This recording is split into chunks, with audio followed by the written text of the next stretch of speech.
Hi everyone, this is a quick video on how to use analog darkroom enlarging timers. I have here two slightly different but very similar enlarging timers. This is a kind most people are familiar with if you've ever taken a photo class. It's a dial for 60 seconds and 60 minutes, and it's very useful, very easy to use, and really convenient and nice. And what I'm going to do is show you how to set it. You can set the seconds this way just by moving the hand, and then you set the minutes this way by moving that hand. Turn that off for a second. You can also set the minutes going around this way, the long way. Really don't recommend that. It takes a long time. So the nice thing about a model like this is it has a buzzer built into it. Oh, I'm not going to turn it all the way up. That'll scare you. It's a fairly loud buzzer, actually, and we'll get to find out what it sounds like in about 5 seconds here. About 3 seconds. I'm building up for it. Attention.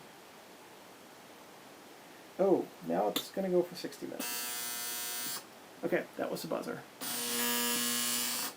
So you can set it to gentle reminder, scare me, or alarm clock setting. And so this is a very simple to use device.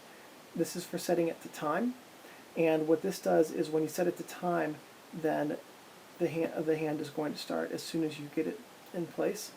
This sets it to focus, and the hand won't move, and it keeps power to the power outlet over here, and these control the enlarger or enlargers.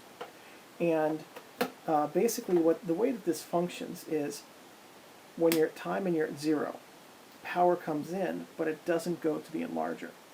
When you're at anything other than 0, power comes in and then it goes to the enlarger. So this shuts off the power to the enlarger at a precise second. And that's exactly what you need to do if you need to have a 30-second exposure instead of a 31 or 35-second exposure on your paper. This works under the same process. It's a slightly different interface. You've got a time focus switch over here, and let me plug this one in here.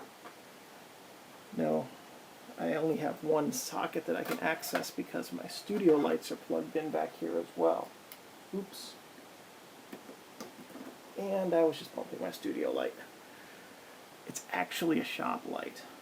Anyway, so we got it set on time. So right now, if there was an enlarger hooked up to this, the power would come in the back and go straight to the enlarger.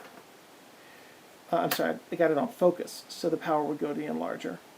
Now, to set the time on this, I want to set this for 5 minutes. There we go. Start.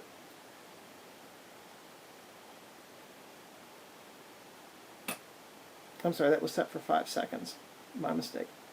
So that will, there we go. That sets the time and goes from 0 to 5 seconds. There we go. And longer exposures, of course. And any number of seconds in between. The downside to this very basic model is that it only goes up to a 60-second exposure. Honestly, you're not likely to ever need an exposure time meaningfully longer than that anyway, and if you need a 10-minute exposure, you just do that 10 times without adjusting the paper in the enlarger.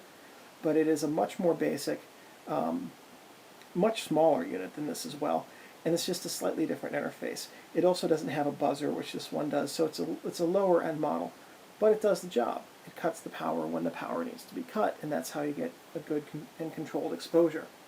You might be asking yourself, that's all well and good, but in the darkroom, how are you supposed to read what's going on with this? It's dark. Well, it's kind of dark. It's dark red. But let's kill the lights here for a second. And one nice thing about both of these is these glow. And you've got the whole face here glowing and the arrow which points to the number glowing. So this is a reversed out glow. And then, oh no, I need to recharge it again. And then over here you've got the hands and all the numbers glowing. So is the glow from this going to fog your film? I don't think so. But in the dark, this will absorb enough light to give off just a tiny little light to be visible in your darkroom. So that's a quick overview on how to use analog. Also, I have a video on a Kearsarge 201 that I just uploaded, and that's a digital version of this same exact device. A few more bells and whistles.